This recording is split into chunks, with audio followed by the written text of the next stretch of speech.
Recording has started. All right, yeah. So that is on the cards. I just want to also touch on last week, Cameron. We had an excuse or an apology from your side.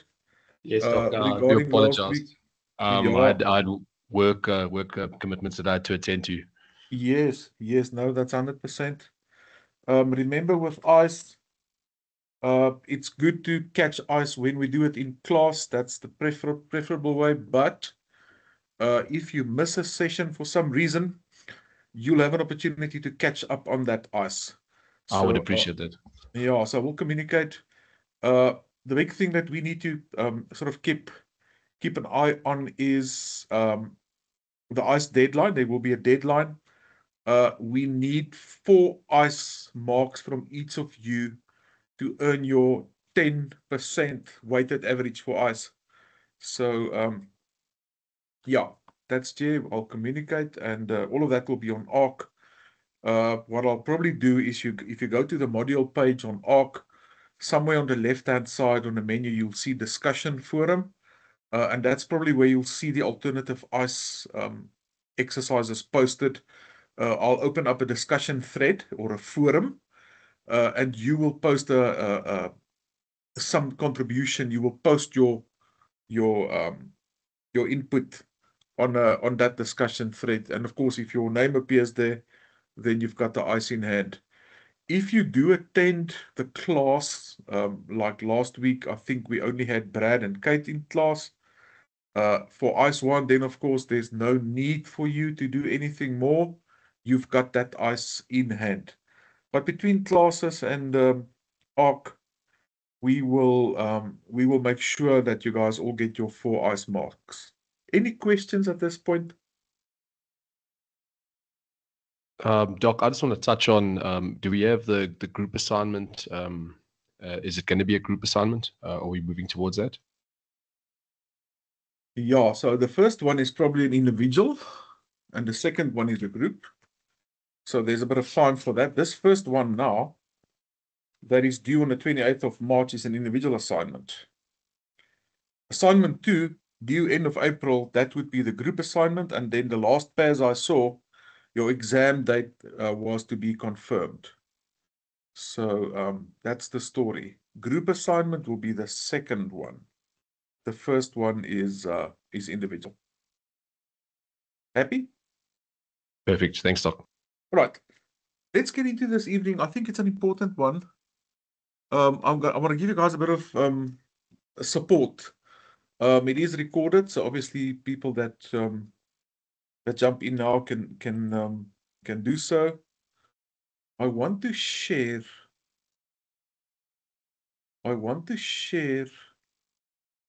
No. This is not what I want to share. I want to share a PDF.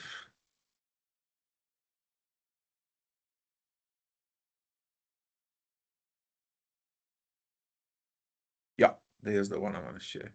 All right. You will see me sharing a document that says at the top, pointers on good academic writing. I'm zooming in a bit. Can you guys see that? Pointers on good academic writing. Can we continue? Yes. Okay. Yeah. So this evening, we've spoken about this in our first couple of sessions as well, and we said, look, let's keep in mind that we are academics. We're working with academic stuff. I'm going to put my camera off, make a better share there. And what we are doing here is putting forward academic interventions, suggestions. We are marrying the case or the problem we're giving you with some sort of academic theory. There's a parallel between the two, and you are solely evaluated on the quality of the arguments that you formulate. You will also see the rubrics will not contain stuff like this is correct, this is not correct. We're not looking for right and wrong. We are looking for how well you can demonstrate your ability as an academic. In other words, can you demonstrate that you can do research, A, and the other leg that you can master and display to me your skill and expertise of academic discourse, right? High-level academic writing. So let's go through this, guys. You can stop me at any time. You're welcome to raise a hand. My Teams is minimized here, but please interrupt or ask if you want to ask. Otherwise, we can ask at the end as well. I'm going to go through this. There's a couple of things that I want you to take note of.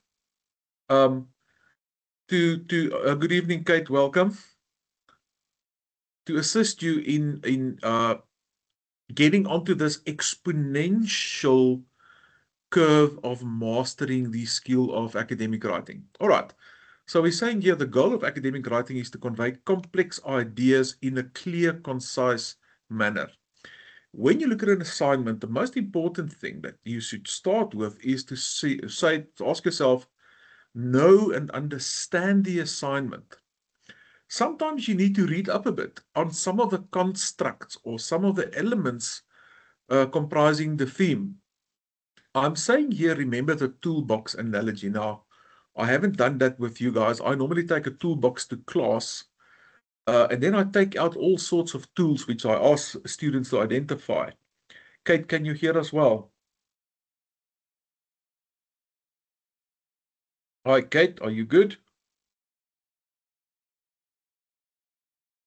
We'll hear from Kate now.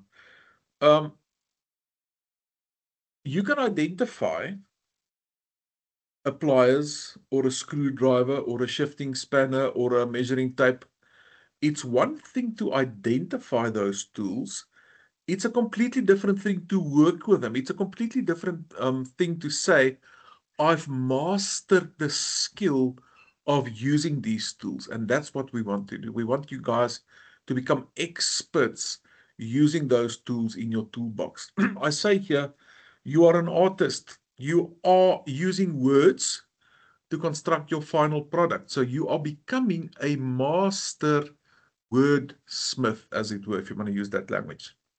Remember, words is the only thing you have for me to assess you on. You cannot tell me afterwards, listen, I want to set up a coffee with you. There's so much more I want to tell you. I haven't shared all my insight on this topic, on this assessment. We can't do that. You're going to sit with your keyboard. You're going to make your magic. You're going to click the submit button. And that's what you have. And that is what I have to work with. So give me something to work with in order to assign good marks. Next, so you guys need to become wordsmiths. Then I said, look at an assignment, start at the right place, guys. Don't just jump in somewhere. Sometimes it's good to take a step back, take a bit of an holistic, big picture view on your questions. Always a good idea to construct a framework. And then very importantly, I'm saying here, make sure that all your deliverables are included. Every year I see students, Kate, just give us a shout out if you are good. Every year I see students, so you will have an assessment, for instance, where there's 3 or 4 bullets.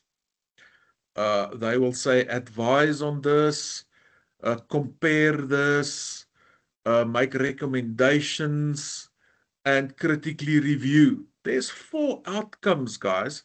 That means you need to address all 4 those deliverables to earn your marks.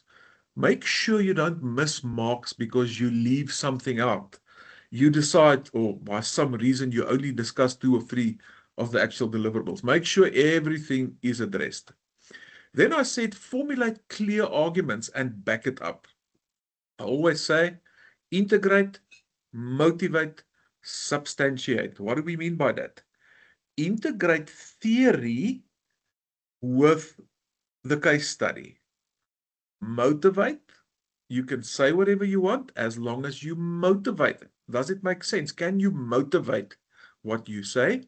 And substantiate, what I mean by that is substantiate what you say by good, sound academic sources. So, formulate arguments, and this is essentially what you guys are going to be graded on, is the quality of arguments that you formulate. I like to use this term, evidence-based reasoning.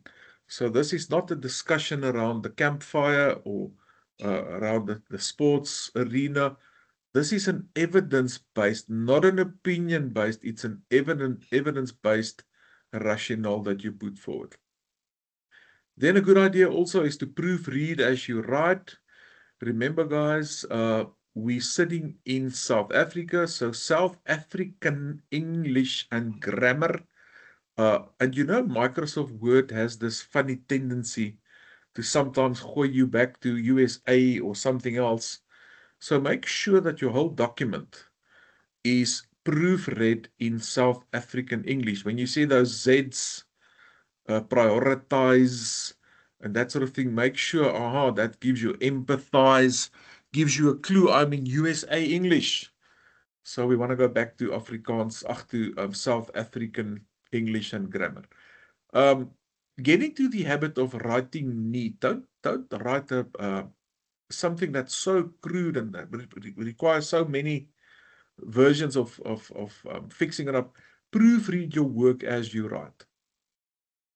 Then I said, if your synopsis, your opening paragraph, your conclusions can't be read by a layman, you probably being too clever for your own good. What I'm meaning here is it must make sense to you. Don't try and give me something that is so esoteric. What does esoteric means? It means it can only be understood by the intellectual elite. It's important for me that you give me your own work. Yes, it is high-level English. It is a high-level language, but it's important that it's your own work. What I sometimes see, guys, is a very high level. I'll see a student writing a paragraph or two, and then I'll see this paragraph sneaking in there with an almost incomprehensible high-level English, and then I'll see back to the same tone, and then I know that's not the student's own work. There's a copy and paste exercise here, because I can clearly see these words you're using is not your own. It's not your own words. So it's important that we use good language, but that we do our work. It's our own work. You can spend a lot of time. You can spend days and nights on trying to use fancy words, and you use the review thesaurus function on your language program, but it's not necessary. Use those words if you know what I mean. Yes, Cam. Sorry to interrupt you, sir. Just in terms of summary, like to summarize our work, where do we fall in terms of using, say, quotes? How do you view it in terms of us using that as part of our arguments after we've summarized, maybe using a direct quote from someone? Are you talking about a quote from an academic source, or Yes, just a philosophical quote? probably a high-level quote from an academic source directly quoting either textbook or research journals or such. Fantastic. You do that. So obviously, you're going to paraphrase the majority of your work so that you don't have similarity. And then, of course, if you use direct quotes, there's a specific way that you need to use it. Obviously, you're going to find that in your referencing guide, and there's quotations, and there's page numbers and all of that. By the way, it's always a good idea to include page numbers, guys. Including page numbers, not only when you directly quote, is good research. It shows me you've got that level of extra, I like to call it academic rigor. You've got that meticulousness in your research. So yes, by all means, you want to include those quotes, Cam, when it makes sense, when it's something that you want to really highlight, or when it's something that is so profound that it makes sense to use that. For the rest, you paraphrase and you use those authors in a way that makes sense and that you can incorporate in your work. All right. Then I'm saying the next bullet, approaching the so what question. So academic writing is considered successful when it answers the so what. What's the question? What's the issue? What are the specific issues or the questions surrounding the issue? Sometimes you have to delve in there. What's the context of the issue? What's the background? Why does the issue matter? So take all of those things into consideration when you answer the question. Give us the background. Put us in a landscape where we understand what is the context that you are working in when addressing the question, and make sure to answer the so what. All right, then I'm saying using a logical progression of ideas. So academic writing is nothing else than putting forward one idea, followed by the next idea, followed by the next idea, and so on. So order your paragraphs and your evidence in a linear manner that makes sense through transitions. By that I mean you deal with something and you move on and you deal with the next. Sometimes I see students submitting papers that's all over the place. They talk about something and then they're going something completely different in there. Then they go back to what they were addressing. Don't do that. Give us a readable paper that makes sense because it's logical. There's a logical flow. It's coherent. It makes sense.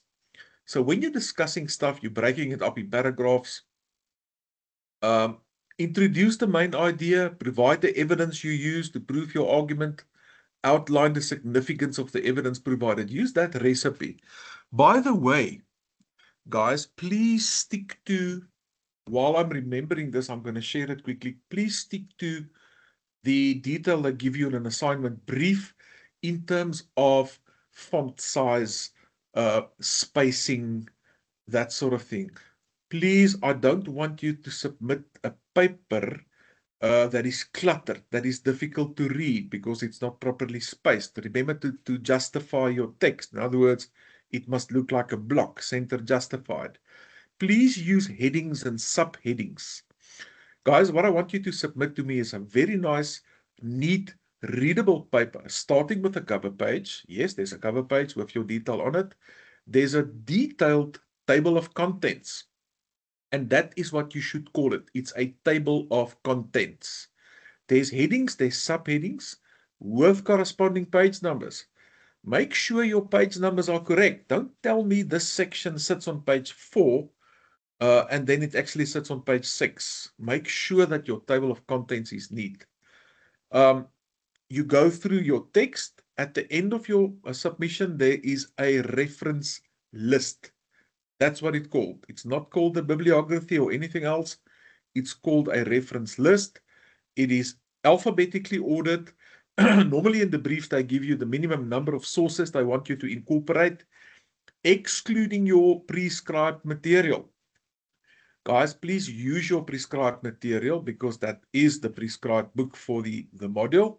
But that is really not the start all and end all of where your research should go. The world is your playground.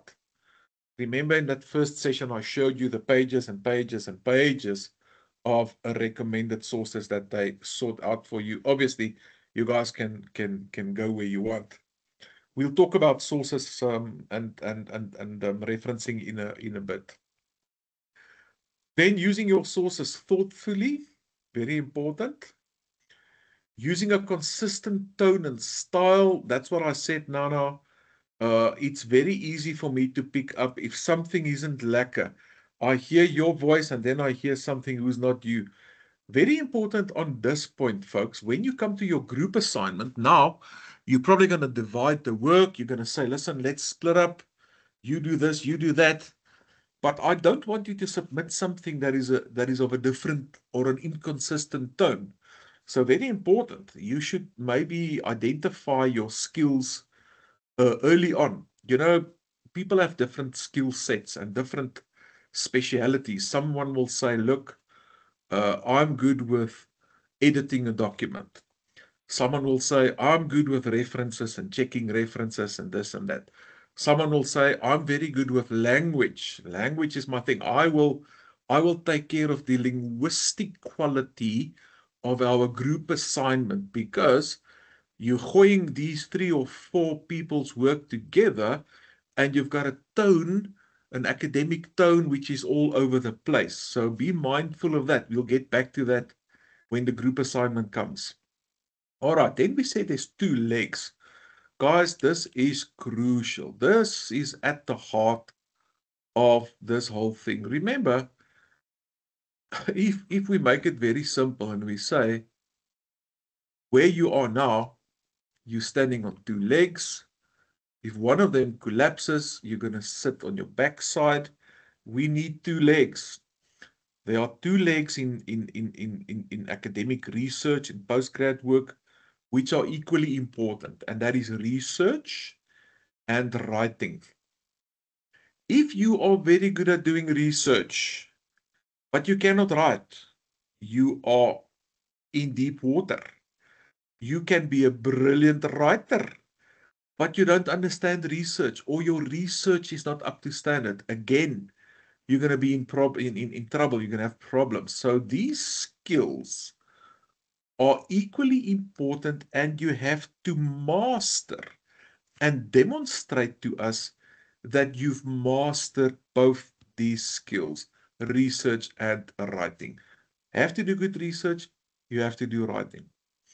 With your research projects, I always say you have to demonstrate to us that you can plan a research project, you can execute the project. In other words, you can get your data, you analyze your data, and so on. You can execute and you can record. You can write up accurately and elegantly what the results of your research is. Then I say, don't just stir the pot. Create a coherent product. Avoid a description without analysis. Think of it like baking a cake or preparing a potjie. It requires all the right ingredients in exactly the right quantities, and it has to be prepared using exactly the right process by an expert. I don't know who of you watched cooking programs like MasterChef and that sort of thing. So what I mean by this is you will see participants in a cooking program like MasterChef in the same kitchen, using the same ingredients. The one person will make a very nice dish and the other one will mess it up completely. Same kitchen, same ingredients, same circumstances, same expectation, same recipe even. What's the thing here?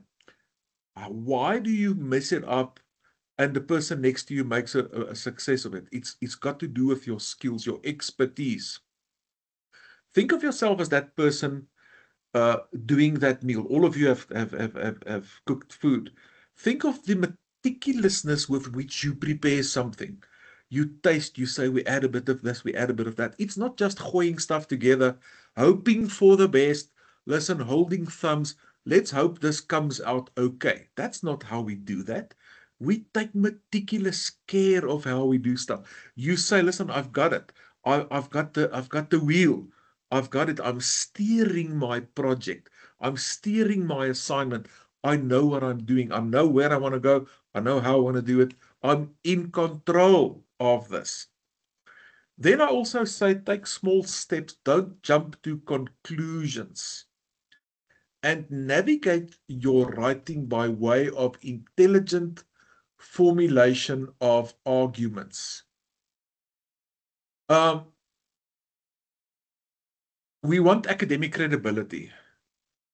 So unfounded arguments, ridiculous arguments, outrageous arguments, that sort of thing is gonna take credibility from you. So be very careful. Don't say things that you cannot support. Don't make big jumps in your reasoning.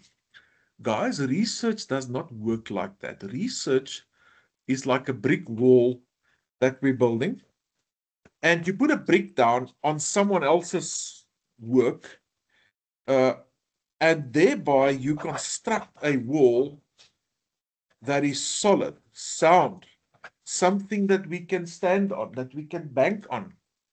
And the next person carries on, and the next person does something. Also, research and academic writing never, ever, ever happens in these big, outrageous jumps. It's always small, it's accurate, it's fundamental and foundational.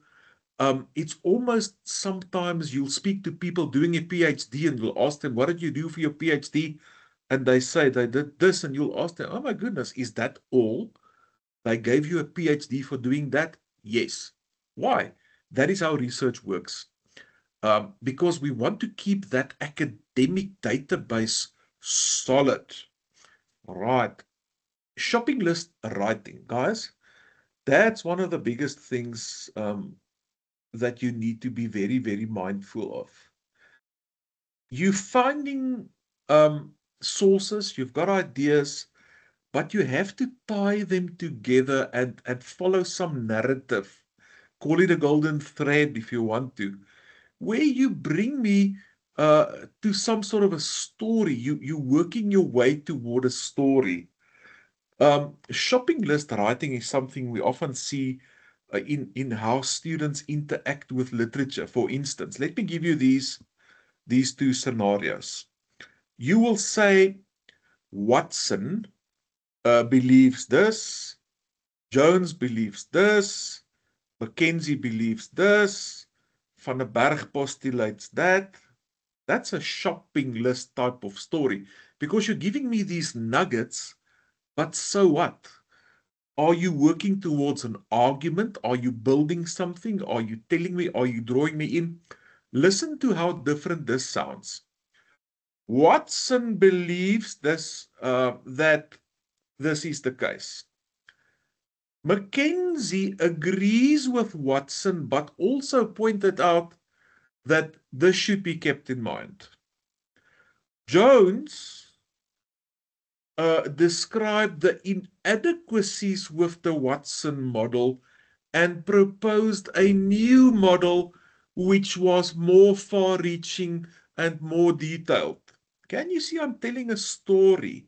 I'm not just gooing bits of unattached bits of information. I'm telling a story. I'm linking it. I'm working towards something. Very important, guys. That's the thing you want to be very careful of, is shopping list writing. Then I'm saying, what are two of your biggest swear words in research? Plagiarism and assumptions. Guys, bad research, these can have detrimental consequences. Your IIE ref guide, and we'll have a look at it quickly, is your friend. Use it to the letter. I'm not saying this without good cause. We've got an institutional Harvard adapted referencing guide, Harvard Anglia. Now, that's all good. I always say tongue-in-cheek, that's one of the 100 Harvard methods. But be that as it may, if your work is externally moderated, we send a copy of our institutional referencing guide with your work, and the external will use our institutional guideline to assess your referencing work. In other words, you want to stick to that to the letter. Guys, if you use software to do your referencing and they do not align with our institutional referencing, you have to fix them manually. If you use software or you use Microsoft Word to compile a table of contents and it buggers you around because it makes things more difficult than helping you, do it manually. On your submissions, you are using few enough references to do it manually. So I would say avoid the referencing software completely and get into the habit of typing out your reference list entries manually. It's going to teach you, it's going to help you to become a good researcher. Plagiarism is a different story. Plagiarism can potentially bring you into a place of bringing your academic career to a halt. Guys, this is a sobering truth, depending on your level of plagiarism. So here's the thing. If we encounter plagiarism, we stop marking your work. We're not marking your work. We refer you to the people that will take care of that. And here's the thing. Depending on the level of your plagiarism offense, it can actually hinder you from going to another institution as well. You commit a serious plagiarism offense, you're off the course here, you decide to go to another institution, and your plagiarism offense will be picked up on that side as well, like a criminal record. That's where it can take you. It can take you out of the academic arena, as it were, completely. Plagiarism is a serious offense, guys. Run away from it. We are in application for university status, so our research is under scrutiny. And you guys in the postgrad space have a big role to play in our application because our research output is under the magnifying glass. Plagiarism, just get it out of your life. Don't even think of doing that. I'm not talking about referencing style errors. Referencing style is a different story, and there are penalties in the rubrics associated with referencing style. You'll know that we can subtract percentages for referencing style errors.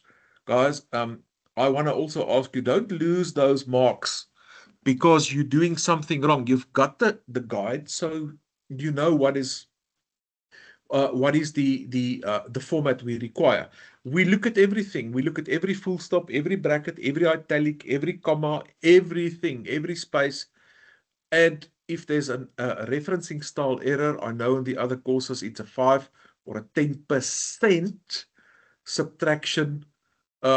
It happens to most students once or twice, and then you've got it under control. It's unnecessary marks to lose uh, on referencing style errors. Assumptions is arguments you put forward or conclusions you make without sound academic reasoning, without evidence. You're making assumptions. Guys, I want you to become allergic. That's the word. I want you to become allergic to assumptions. And in fact, you will see, apart from the intellectual stimulation that you're going to miss next year, you will see how allergic you become to assumptions that people make all the time. People say stuff and they assume or they make unfounded conclusions based on assumption. I like it when my students, the type of student I want to have working in my modules and cohorts are students that people say, when a Cameron, when a Brad, when a Kate says something, it is worthwhile listening because they are talking sense. When this whole research journey takes a hold of you and grabs you, it becomes a way of life. You watch your mouth before you say something that you assume. You do your research. You take into account different sides of a coin. It's a good life skill, guys. And that's the thing where we say, what we need in our country, what we need in corporates, what we need in societies and communities is educated contributions, not opinions. Opinions is not going to take us anywhere. We need educated contributions. So assumptions, be careful. Then the language. Now, I'm saying here that language is high level. It is not colloquial. It is high-level academic discourse, but it's important that it's your own work. And if it's not your own work, we're going to catch you out. Don't use words unless you're absolutely certain what it means. Very important, guys. Academic work is cold, it's clinical, it's formal, it's objective, it's to the point. It's never emotional or dramatic. Now, some of you like to do that. I'm also like that. I like to play with words. I like metaphors. I like playing around with words and write nice stuff, but that is not academic. That's not the academic tone. It's a completely different vibe. It's cold, clinical, formal reading. Then I always tell my students there are two schools of thought on first person. Me personally, I don't like the use of first person in academic work. I, you, we. In fact, I hate it. There's some scholars that start to say, oh, look, it's fine. We are willing to accept first person. They don't care. For me, the safe space here would be to say, You know, if I can compare it to, you want to avoid getting eaten by a shark. The best way to do that is not to go into the ocean, right? So you don't know who's going to mark your work. You don't know who's going to maybe moderate your work or external your work. What if the person hates first person use and now you've used it? So if you avoid first person, which I recommend you do, you are in safe water. That's just a good place to start. So when you submit stuff to me, I would sort of ask you, prevail upon you to please avoid first person use and then good grammar. The next paragraph is a very important one. Guys, please take note of this. This is something I see far too much.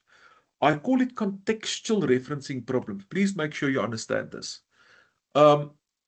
You've got a case, you've got a problem, you've got a situation. You're looking for theory that you can use to address the situation, some piece of theory that is aligned with what you want to say. So now I say there's a sentence here. Jones 2018 indicates that a sample size of 12 participants is suitable for qualitative research. Now you want to use that reference. You cannot say the researchers selected a sample of 18 participants from Blackbird consulting firm, Jones 2018. Why? Because Jones had nothing to do with your selection of participants. Nothing. The way this sentence is constructed, it means Jones was responsible for this whole story. Look at the alternative. I say Jones has nothing to do with Blackbird. He's got nothing to do with your selection of participants. What you can say is something like, a sample of 18 participants was selected from Blackbird Consulting as this is deemed an adequate sample size for qualitative research, according to Jones. So you're bringing Jones in.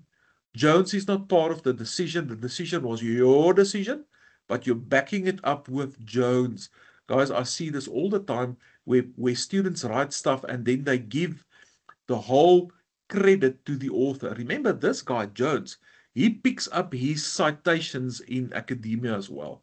So that's a form of plagiarism to say, Jones can contact the IA and say, listen, a student of yours referenced me, cited me out of context. Guys, this is very important. All clear on this one? Do you understand? Please, I want a yes from everyone. Do you understand the importance of this? Yes. Yes, doctor. You got it. Right. Yes. Then I say the CEO of Tyron Industries went crazy when he saw the annual financial report. Guys, no figurative speech, no metaphors, no literary writing style. Look at the sentence. The HR manager felt his belly burn like wildfire. He knew the day of reckoning with the board was approaching like a storm cloud on the horizon. That's a lovely sentence, right? I penned it. It's beautiful, but it's not academic. That is not an academic sentence. Be careful. Then we said you guys are now on the other side of the fence. You are generating knowledge, ideas, theories. You don't memorize them as in undergrad. That's wonderful news, I believe. Then I say you can literally say whatever you want as long as you can substantiate your argument. You can say whatever you want. Guys, I'm very open-minded. I'm very out of the box. I'm not going to penalize you. I'm opening the gate wide for postgrad academics to go where you want to go if you can substantiate your argument. An example of introverted postulations. This is it. Let me give you that example. Maybe I've shared this before. Let me do it again. Company ABC has an opportunity to expand to the EU. We ask your intervention. One student says, the company should not expand now because there's not enough internal capacity. The opportunity looks like something good, but it's actually a trap. It's going to crash the company because they don't have the internal resources to go for that opportunity now. And you motivate the whole answer. The next student completely inverts the argument, does a 180 and says, company ABC should look at this opportunity of expanding abroad because it's a fleeting, moving target. If they don't jump on this opportunity now, they might not get a chance in future to move on this sort of passing window. So you motivate again what you're saying there. I cannot say the one is wrong, the one is right. You're making a contribution, you're putting forward an idea. I'm not going to mark, yes, it's good or bad or wrong or right. I'm going to mark the quality, the sensibility, the logic of the argument you put forward. Now, specifically in humanities, that's where you guys are. Social sciences, that's where you are. This is not an exact science, guys. When you are in exact sciences, that's mathematics, engineering, science, chemistry, you add so much of this substance with this one, you're going to get the same result tomorrow, next year. You're going to get the same result in Johannesburg, Washington, Beijing, everywhere. That's exact science. Humanities are different. You can ask the same group of people the same question 2 weeks from now, and you'll get a different answer. Right. Integrate, motivate, substantiate. Please remember these words as you write. You integrate theory with practice. You motivate what you say. You just don't say something, you motivate it. And you substantiate with good sources. All right. Then I'm saying your prescribed textbook is your starting point, but it does not stop there. I beg you, dig yourself into the theoretical framework by using various sources. Yes, we are saying when sources are older than 5 years, that's your benchmark. Be careful. We know the landscape is changing very fast. Look at COVID, guys. Look how COVID, in a span of a year or two, brought along a lot of changes in the world as we know it. So because the landscape is changing so fast, be careful when you use a source from 2002 or 2005 or 9. Is that still a contemporary idea? What does the contemporary landscape look like? Very, very important. Then on some of the assessments, they will say it's an essay format. Please don't write an essay like we did school essays. In other words, you start typing, you write a whole block of text, and that's your essay of your holiday at the beach. No, guys, even if it's called an essay, use headings. Use headings. Use subheadings. Give a structure to your writing. Make it readable. Make it logical. Give a structure that makes sense. Enough white space, no clutter. Give me something that is readable and logical and coherent. Then this one is on handwriting. I'm not sure if you guys are going to do a sit-down exam. I believe not. I'm not sure. But if we ever do encounter each other in a hard exam book situation, guys, if I can't read what you're writing, then I can't give you marks. So your handwriting is a bit of an issue. It's a problem. Then with your assignments, you guys are not pressed for time now. With the exam, you might be. Be calm. Sometimes we blank momentarily. It's happened to all of us. Take a few moments, relax. Your thoughts normally comes back. And then I'm saying it's way better to understand what you are writing than to try and memorize. So interact with the subject material, guys. If you don't know what something means, go and do the research. What does this mean? What does this concept mean? What does this construct mean? You need to understand the material that you are interacting with. I'm saying disruptive innovation. What does it mean? You have to do some research to get a grip on, to get a handle on what does disruptive innovation mean before you can someone just jump into it. No.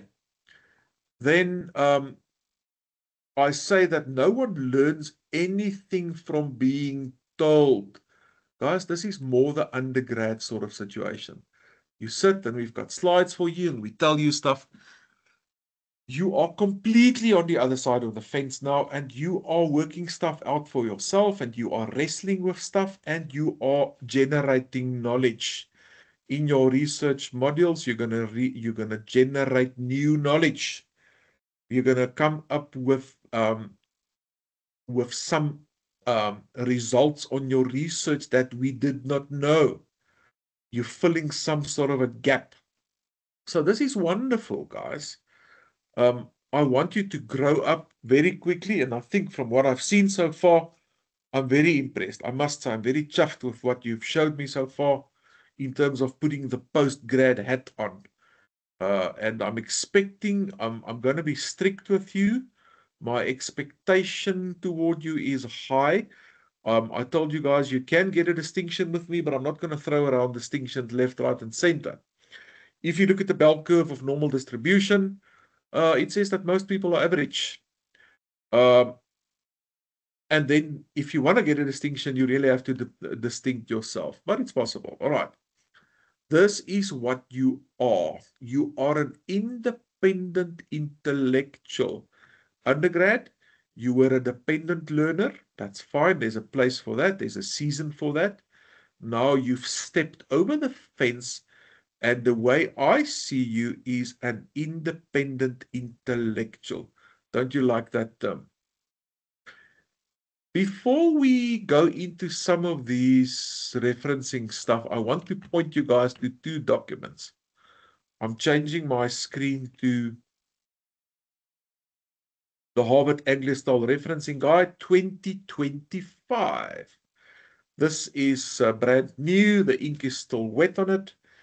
And what you will see here, of course, is every scenario you can think of where they give you the in-text and the reference list format. Guys, this is what you want to use. This is where those penalties come into the picture. Remember, we spoke about referencing style errors that can cost you a 5 or a 10% penalty. So this is, of course, that. There was a document circulated that highlights the changes, notable changes from 2024 to 2025. Guys, I don't know if you've seen this. I'll put it on the module resources for everyone if you haven't seen it. So there were some changes from last year in the new Anglia Harvard style that the IIE has adopted, like the comma there before the date, using the word and in text for two authors or three authors, where the ampersand is not used, et al. Is not used for three authors. There's the et al. Use for four authors. Et al. Is no longer in italics. And then there was an allowance made to say that et al. Can be used from the first instance. There's a bit of a discrepancy here, because in the actual guide you will see that you may use the first author's name and the abbreviation et al. To represent the additional authors after the first full use, which means the way et al. Is normally used, we give credit to all the authors at the first instance or the first entry. And after that, we use the first author and et al. Et al. Means and others. In this document, you will see that they're telling you that you can start using et al. Right from the first time. Guys, I'm not too keen on this. I would say, to be safe, to be academically sound, stick with what you see in this block. Give credit to all authors in the first use and subsequently use et al. This is black on white. This is a document that was circulated. I'm not going to penalize you. In the past, I would easily take off 10% if I see a student using et al. At the first instance. If I see a student using et al. In a reference list up here, where you are supposed to list all the authors, that's 10% penalty right there, guys. Please take note, page numbers, there's a change in the way we do page numbers. If there's a journals, the word e-journal has to be put in there as well. There's some changes on brackets, italics. So it looks like there's about 8 changes, significant changes from our previous years. So make sure that you look at this in conjunction with the manual, which I see spans about 50 something pages. What you guys include at the end is a reference list, not a bibliography. So make sure we touched on that now. All right, back to my document. I have to rush. There's a couple of things I want to ask here. What is wrong in this quotation? Anyone? What's wrong with this one? What's wrong in this entry? It's a reference list entry. Was Anyone? it the title? No title. What about the title? It's not indicating that it's a reference list. It's just a list of references. No. I mean, all right. This is a reference list. Don't worry about that. I'm saying this individual reference. What is wrong with it? The first one. There's a couple of mistakes. Yeah. I don't know if you meant to have a date access. Yeah, the bracket shouldn't be there. There should be a comma. The title should be in italics. So there's 3 mistakes right there. Can you guys see it? Yeah. You don't use brackets, comma, italics. What's wrong with the second one, the Strunk and White entry? What's wrong here? It's a reference list entry, guys. The title is in italics. Looks good. There's a comma there. What is the problem here? Ampersand. Can we use ampersand in a reference list entry? It should be written out the word and. Yeah. What's wrong with this entry, the Davis entry? What do you see here? And I mean, guys, this is your 5 and your 10%, eh? That's what I'm saying. We look at everything. In this entry, you see after the last entry, there's a comma and a full stop. Is that correct? No. It should be a full stop followed by the comma. So the comma should be before the date. What's wrong with this entry? It looks like a journal. What's the main problem here? What's it I want to show and I want to point out here? Journal entry.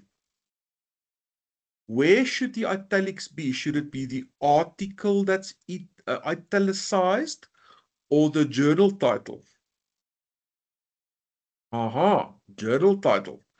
Here is a error because the article was italicized instead of the journal title. There's a mistake. Here's another one. World Health Organization. What's the problem here? Oh, look at this. There's a bracket that looks funny. So there's a block bracket. There's a round bracket. I don't know if that's changed, but that will cost you marks, guys. Hence, I'm saying, looking at this, it looks pretty neat if you glance at it. But look how many errors we've pointed out now if we go into these specifics. Guys, please. Then something else when referencing in text. I want you to use in balance. Now, et al. Is no longer italicized. I want you to use your references in the sentence. In other words, it's part of the sentence in balance with using at the end. So in other words, you can say Davis et al. Date in brackets, argue that dogs are tougher, or you say dogs are tougher and then you put the reference at the end. Don't just give me sentences with references at the end all the time. Give me sentences where you use the reference in your sentence as part of your sentence, and give me references or citations where you put your reference at the end of the sentence. I want you to use those in balance. Here's another example. Strunk and White argue this, or you put your sentence down and put Strunk and White at the end. Again, that ampersand is no longer used. It's an and. Doctor, if you use a reference at the beginning of a sentence, can we still include page numbers? Absolutely. Absolutely. There where the date is. So this is a page number, right? Okay, cool. But now just be mindful of how they ask you to do the page number story. Guys, then something I get asked often and I want to land is, how can I improve my work? It's difficult. We've got a rubric we mark. Remember, when a student comes to me and says, listen, you've given me a 70 or a 65, I deserve a 70. Why? Well, I think so. Well, have you read all the papers? Have you seen what other students submitted? It's difficult, guys. I look at your work. If I say this is a horse, you would agree with me that's a horse, right? Is this a distinction, guys? Is this a distinction drawing? I think so, maybe. Then you submit something that looks like this. That's a horse. Is this a distinction? It's No. still a horse, Doctor. It's not a distinction. Still a horse. But it's not this one, right? It's still a horse. Or you submit something that looks like this. That's still a horse. We can see it's a horse. But I mean, that's now not in the quality that this one was, right? What about this one? Oh, this sometimes happens with a submission. You start with something, but then on another question, you've got something completely wrong. The wheels come off and you give me a submission like this. You're missing the plot on some part of the submission. Or you give me something like this. I'm a horse. Guys, if I ask you to judge these hamburgers, give a mark for this one, give a mark for this one. Is that easy to do? Not so easy. It's not that easy, eh? Is this a 75 and this is a 72? Or is this a 68 and that's a 69? Difficult to say. What I want to say by sharing this with you is when we mark, we look at all the submissions, we look at the rubric, we give you a mark. And remember, your marks at Varsity College, at IIE, is moderated. So you guys can rest assured that the mark you get is pretty much the mark you deserve. Don't feel that there's a problem in terms of the marking. Marking is using rubrics, using lecturers that know the subject. So marking is not an issue. Don't worry about that. What I must tell you, it's difficult if you ask me, why did you give me this mark? It's not so easy for me to answer that always. It's like asking me, listen, why did this horse get a mark a bit lower than this one? We can see why, but it's not so easy to articulate that. I will give you guys feedback, and I will, if we can, give you individual feedback on your assignment. I like to do that if we have time to give you individual feedback on your specific assessment and tell you, listen, I like this. Do more of this. This is a good habit. This is a good thing you've got going.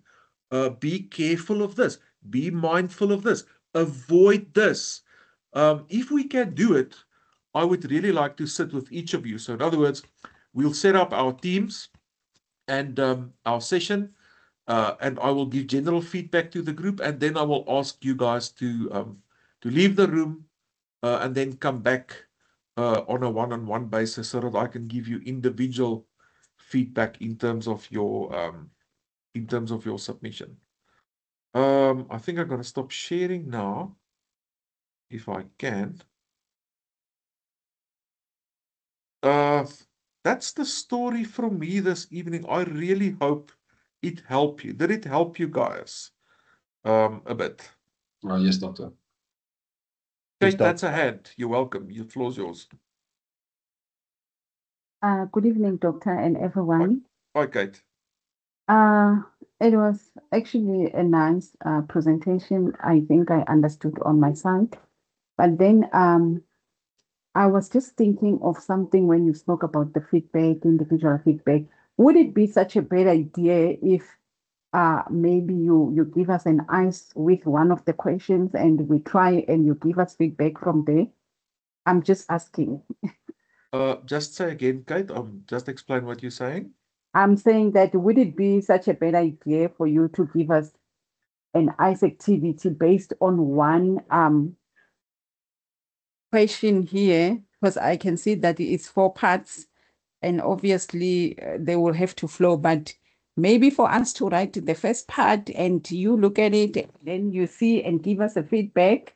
Oh, like a draft or something, eh? Yeah, something like that. I'm just asking, would it be such a bad idea so that at least we know? Already you have shown us your expectations and everything, but for me, like it's my first time doing such a Yeah, module. Kate, Yeah. it's a good idea. Let me please check that with the people upstairs. I don't think it's something they will allow us. In other words, dipping our toes into something resembling the assignment. I think that's not going to fly, but I'll run it past them anyways. I hear what you're saying. But yeah, I doubt if you know if that would be permitted. But it's a good it's an out of the box suggestion anyways. Thank you, Kate. Understood.